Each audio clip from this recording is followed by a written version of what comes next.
The Trump era was a weird time for American politics because it saw liberals who are normally patriotic or who normally think that their country is something worth fighting for correctly identifying their country's policies towards migrants as concentration camps, which is to say, as a genocide against these poor, desperate indigenous people who are fleeing the desperate conditions that U.S. neoliberal policies and repressive regimes in the South have put them under. Of course, these liberals only honed in on the very most egregious aspects of this situation and didn't really come to agree with the idea that the United States needs to be abolished. But still, it was an incredible moment because it showed how undeniable America's evils really are. So, fast forward to the present, these genocidal policies are continuing. Joe Biden has been very much expanding Trump's concentration camps. He's been orchestrating huge spikes in the detention of these migrants. There are record amounts of migrants pouring in, and they're being dealt with in seemingly all the same inhumane ways that Trump's administration treated them, or at least pretty much all of the same ways. And Joe Biden is trying to conceal this reality. He's banned journalists from taking photographs of these camps, and he actually authorized ICE to have more jurisdiction over who they can detain, to have more discretion over who they can detain for national security purposes. These are the realities that we have to confront right now, and that the liberal intelligentsia, the liberal establishment, is unwilling to face, because even though they were willing to correctly identify some of the very worst atrocities of the migrant situation in America, they are obviously not harping on the issue now. They're not calling out Biden for his genocidal policies now. And of course, they're never going to come to the conclusion that the United States needs to be abolished.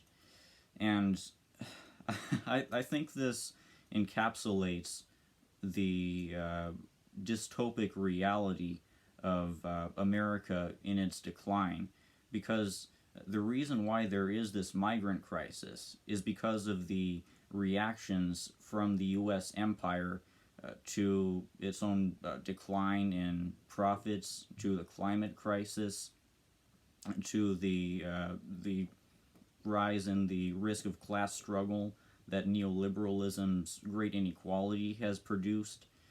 All of these factors have caused the U.S. empire to impose repressive regimes throughout Latin America via coups, to impose brutal neoliberal policies such as NAFTA, such as austerity and privatization, lowered wages, that have drastically brought down living standards within America's neocolonies in Latin America, and that have forced all of these people to try to seek refuge within the United States, at which point they're horrifically abused.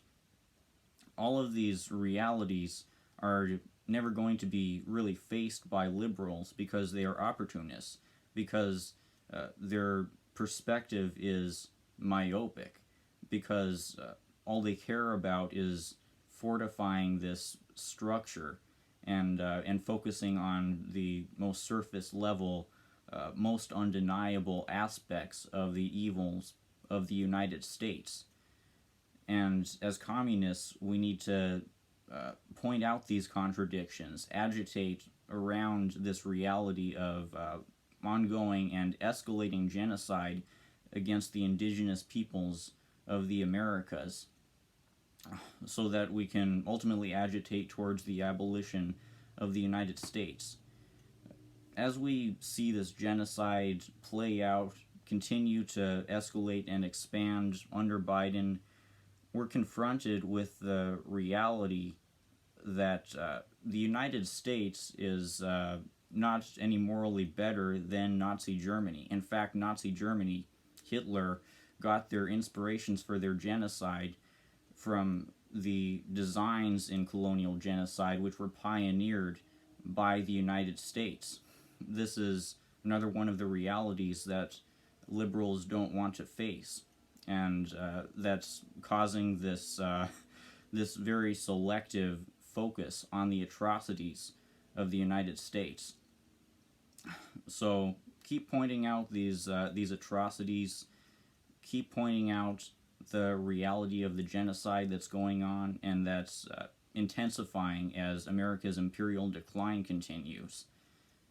Hopefully, one day we'll use these kinds of issues to convince the masses that the United States needs to be abolished.